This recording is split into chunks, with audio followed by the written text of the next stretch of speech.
لو سألنا نفسنا إيه هي أهم مرحلة في حياة أي إنسان؟ كتير ممكن يفكروا في فترة الشباب أو مرحلة الشغل وبناء الكارير، بس الحقيقة كل الأبحاث بتشاور على مرحلة واحدة بس، المرحلة اللي هي فعلاً حجر الأساس اللي بيتبني عليه كل حاجة جاية بعد كده. المرحلة دي هي الطفولة. الطفولة مش مجرد فترة في حياتنا وبتعدي، لا، دي الورشة اللي شخصيتنا بتتكون فيها حتة حتة. كل تجربة بنمر بيها، كل كلمة بنسمعها، وكل موقف بيحصل، كل ده بيشكل الإنسان اللي بنكون عليه في المستقبل. وفي الشرح ده هنمشي مع بعض في رحلة الطفل دي من خلال 4 محطات أساسية. هنبدأ ونفهم إيه هي الطفولة أصلاً، وبعدين هنشوف إيه هي حقوقه الأساسية، بعدها هنبص على التحديات اللي بتقابل الأسرة النهاردة، وفي الآخر هنشوف إيه هي شبكات الأمان اللي بتحمي الطفل في مصر. طيب، خلينا نبدأ من الأول خالص. ما هي الطفولة؟ وليه هي مهمة قوي كده؟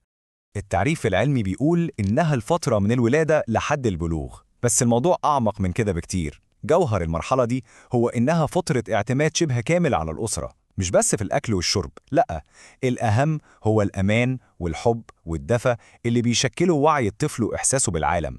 وعشان كده الاهتمام بالطفولة ده مش مجرد كلام عواطف، ده استثمار حقيقي في المستقبل. أطفال النهاردة هم اللي هيبنوا المجتمع بكرة. شخصيتهم في المرحلة دي بتكون لسه طرية، عاملة زي الصلصال، ممكن تتشكل بسهولة. وكل ما فهمنا المرحلة دي أكتر، كل ما قدرنا نوفر لهم البيئة الصح عشان يكبروا بشكل سليم. طيب، بعد ما فهمنا أهمية الطفولة، نيجي بقى للنقطة التانية. إيه هي الحقوق الأساسية اللي مفروض كل طفل ياخدها عشان يعيش حياة صحية ومتوازنة؟ حقوق الطفل دي عاملة زي دستور لحياته، بتبدأ من أبسط حاجة زي الحق في إنه يعيش ويكون له اسم، وتفضل تكبر معاه للرعاية والأكل والسكن، ولحد ما نوصل لأهم حق فيهم، إنه يكون محمي وآمن جوه أسرة متماسكة. والحقوق دي ليها أساس قوي في القانون وفي الدين عندنا.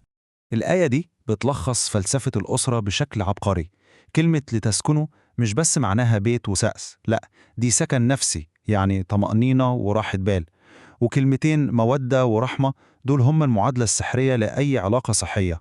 والبيئة دي بالظبط هي المناخ اللي بيخلي أي طفل ينمو ويكبر سليم. ولو بصينا للاحتياجات دي هنلاقيها عاملة زي سلسلة، كل حلقة بتسلم للتانية. بتبدأ بالأمان، إن الطفل يكون حاسس إنه في أمان، وبعدها تيجي التغذية الصحيحة. لكن قلب السلسلة دي هو العاطفة والحب جوه الأسرة، وكل ده لازم يكون متغطي برعاية صحية مستمرة. لو حلقة واحدة بس وقعت من السلسلة دي، نمو الطفل كله بيتأثر. بس للأسف في عالمنا دلوقتي الصورة المثالية دي بتقابلها تحديات وصراعات كبيرة جدا. خلينا نشوف إيه هي. المقارنة دي بتوضح كل حاجة.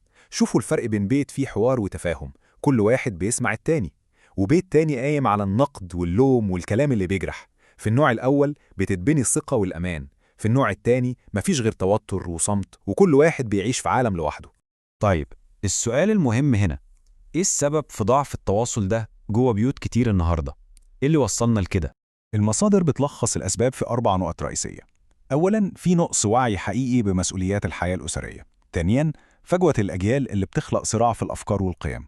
ثالثاً، وطبعاً دي مشكلة كبيرة، السوشيال ميديا اللي بتسرقنا من التفاعل الحقيقي. وآخر حاجة، أساليب التربية الغلط، اللي يا إما بتكون سلطوية زيادة عن اللزوم أو مهملة تماماً. والنتيجة في الآخر عاملة زي قطعة الدومينو دي، لما التواصل بيقع الكيان الأسري نفسه بيتهز وممكن يقع.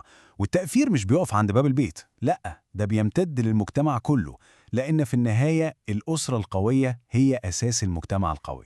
طيب، لما بيحصل خلل في الأسرة، هل الطفل بيتساب لوحده؟ لا طبعا. هنا بقى بيظهر دور شبكة الأمان اللي المجتمع والدولة بيوفروها عشان يحموا الطفل. شبكة الأمان دي ليها أشكال كتير في مصر، على رأسها المجلس القومي للطفولة والأمومة، وده اللي بيرسم السياسات العامة.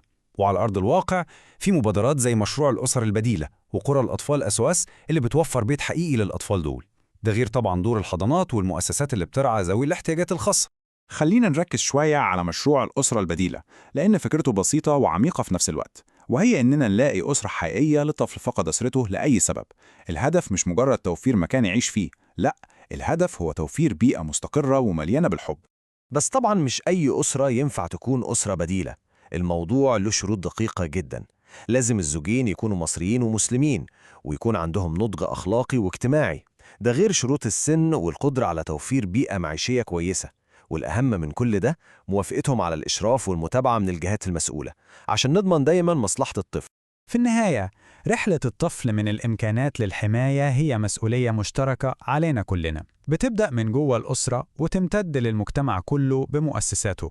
والسؤال اللي بيفضل معانا هو: هل إحنا كأفراد ومجتمع بنقوم بدورنا على أكمل وجه عشان نكون قد التحدي ده؟